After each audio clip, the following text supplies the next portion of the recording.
Hello and welcome back to another video. If you're looking for recommendations on what manhwa to read, then here are some that I've read recently that might be of interest. Manhwa titles are timestamped in the video for your convenience. Our first manhwa for today is Bad Ending Maker, a modern manhwa that I've currently read up to chapter 77 on. Its main character is Nam Min-chol, a developer of a modern-day world where AI is heavily involved in technology usage. He was actually one of the main developers of what soon became known as Wings Online, a major success when initially rolled out.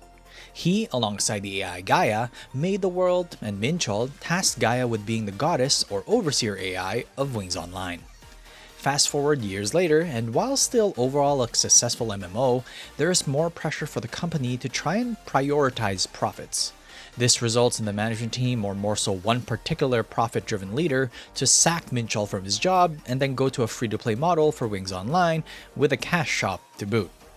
If any gamer is watching this, you know exactly what death is going to happen sooner rather than later after a quick spike in profitability. Min-chol now wants to end the game he made and loves so much with his own hands, by becoming the biggest villain. The story is 8 out of 10. The art of revenge isn't necessarily the most unique take, but Min-chol's desire to reach the bad ending of the game that he made must be quite the blow to himself even. How many years of his life has he dedicated to being a developer for Wings Online, all for it just to blow up in his face? The thing is though, there is more than meets the eye here for both Min-chol and the Wings Online game. The characters are 9 out of 10. Reservations about taking action, but ultimately having the resolution and courage to follow through, Min-chol will utilize everything he has in his arsenal, even recruiting a ragtag set of villains alongside him to enact his overall plan of bringing down Wings Online. Oasis though, his current AI compatriot, will have to suffer in the meantime. The art is 7 out of 10. Overall, nothing to complain or write home about. The art style is sufficient in its fantasy game-like depictions alongside its characters that it's able to tell its story quite well. So if you're a fan of modern game genres and wanted one where the goal is to bring down the MMO game that is the biggest hit in recent times, then the Bad Ending Maker will be very much interesting to you. This next manhwa to take a look at is My Brother and His Gift, a modern manhwa that I've currently read up to chapter 61 on. The protagonist is Lee Si-hyuk, or more like Si-hyuk and his little brother Si-ha. You see, they are brothers who are 20 years apart age-wise, and after suddenly losing their parents, Si-hyuk resolves himself to take care of his little brother, even if it means sacrificing what he was planning on doing with his life initially, as he's about to go into university. There are some noteworthy people in their life though that help Si-ha and Si-hyuk along, and we see over time that the brothers are able to continue, albeit in a little bit of a more special way. You see, to make ends meet while also trying to attend school, Si-hyuk takes a similar job to his father, being a translator, and after inheriting his dad's laptop is able to be quite talented at the role. Si-ha, on the other hand, with his own mom's tablet, is able to draw very well for a 3-year-old. Sit back, relax and enjoy the loving family atmosphere. This one is a goodie for sure. The story is 8 out of 10. I usually don't rate these types of manhwa highly when it comes to story, as compared to a lot of the other manhwa I read, the stakes are usually quite low. However, due to the slight fantasy elements mixed in alongside the sheer familial love that the brothers have for each other, it just tugged at my heartstrings enough that I couldn't really put it down. The characters are 10 out of 10. Given that slice of life moniker, the characters in My Brother and His Gift are more of the kind and loving people that look to support the two brothers. Yes, there are those that are not so positive, but the majority are at least receptive and understanding of the situation. With that in mind, the kids, especially Si-ha, are just adorably cute. The art is also 10 out of 10. Colorful and a loving atmosphere are the perfect descriptors for this manhwa. The cuteness overload and the drawings that Si-ha produces are just some of the most endearing moments that you can't help but just smile at them. It also gets just brownie points with me that penguins are Si-ha's favorite animal, it seems, and he draws them very well frequently. So if you're a fan of modern manhwas, and more specifically those of a slice of life nature where two brothers live their life together after losing their parents, then My Brother and His Gift would be a good one to read when you want a break from some of the more serious manhwas. The Princess Has a Solitary Nature is the name of our next manhwa to look over. It's a reincarnation manhwa that I've currently read up to chapter 41 on.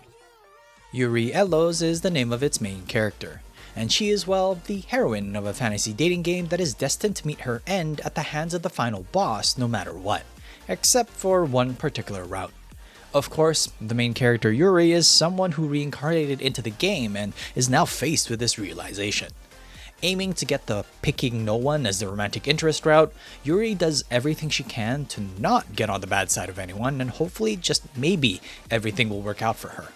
Things are not so simple though, and she will end up being entangled with not just the royal family, but her own stepmom and others that look to ruin her life. The story is 8 out of 10. The overall goal and aim for Yuri is laid out very early on, and for that, I'm grateful. It's able to set the tone and put reasoning behind all of her actions that in some cases may distract away from said goal here and there. From meeting influential figures, utilizing events to benefit herself, and even using her otherworldly knowledge to secure her future finances, there is meaning to each overall action. The characters are 7 out of 10. Since it's a dating game background, we have multiple male leads that look to pursue Yuri's attention. She is, of course, so focused on her goal that it makes her a little socially blind. Yeah, let's go with that. The slight edge though here is that it's not just the expected characters that are seemingly interested. The art is 9 out of 10. With everything I've seen so far, from light fantasy elements, considering Yuri comes from a family of mages, the characters themselves, and the extra cute drawings and the situations that call for it, I can strongly say that the art is this manhwa's strongest suit. If the snippets and covers I've shown you even remotely interest you, try it. So if you're a fan of reincarnation manhwa, specifically those that have our lead be reincarnated into a dating game, akin to villains are destined to die but wanted something lighter compared to it from my previous videos, then The Princess Has a Solitary Nature would be something to pick up. Our shorter manhwa for this week is The Genius Wants an Ordinary Life, a regression manhwa that I've currently read up to chapter 29 on. The focus of this story is on Sun Jin-hyuk, a person who we are initially led to believe leads a good life, well-connected and even seemingly romantically tied to a powerful family. Who could ask for more? But this doesn't shed light on what journey in life he went on to get to where he is. All Jin-hyuk wants though is to live an ordinary life in the countryside with his parents. Sadly not possible as his parents died in an accident so many years ago. Of course, as with these manhwas, Jin-hyuk gets into an accident of his own, but ends up waking up back in the past when he was 9. Parents very much still alive. He finally can achieve his dreams, but that requires ensuring his family survives. To put simply, he does so, and ends up having another family member. But what comes next? The potential is 8 out of 10. Valuing what's important is the lesson that this manhwa immediately brings to the table. Jin-hyuk in his first life is almost living just an empty shell, even though he clearly achieved quite a lot in said life. Now with his loving family, some things are clearly fated to be, but others have changed as well. This manhwa, even with only 29 chapters read so far, has multiple avenues to go, from modern success to potentially sports domination. The art is also 8 out of 10. Living the slow life in the countryside is depicted quite attractively in the scenes displayed. Jin-hyuk is able to take everything in alongside his family, but clearly also lives quite the busy lifestyle. It almost makes you want to live a life away from the city to truly just live in the moment. For sure, Jin-hyuk doesn't regret it. So if you're a fan of shorter stories and want one that represents what a slower life in the modern world could be like peaceful camping life in another world from my previous videos, but without the major fantasy elements, then give The Genius Wants an Ordinary Life a shot. Another week, another highlight. For those unaware, this is the section of the video I update impressions for manhwa that are previously covered. Today's highlight is The Player Who Can't Level Up, which I've now read up to chapter 192 on. Info card description will have links to my original opinion. Kim Gi-gyu, our resident modern fantasy protagonist, has finally taken steps toward the truth of the whole world. As a quick refresher, we as the readers alongside Gi-gyu have been shown the history of the world now. While already teased to some degree, some of the more specifics of the mystery I was not expecting. Gi-gyu has already grown very powerful compared to the start of this whole entire journey, and he clearly still has room to grow. I'm curious on how they want to wrap this story up though, as it seems that we're about to reach the climax. Without going into more specifics, as I don't really want to spoil stories when going through manhwas in this channel, what will happen with Gigyu's mother considering what we know now? My previous scores for this manhwa were 9 out of 10 for characters and 8 out of 10 for art and story. The characters go down 1 point from 9 out of 10 to 8 out of 10, as a major part of my enjoyment of this manhwa came from the egos that Gigyu manifested.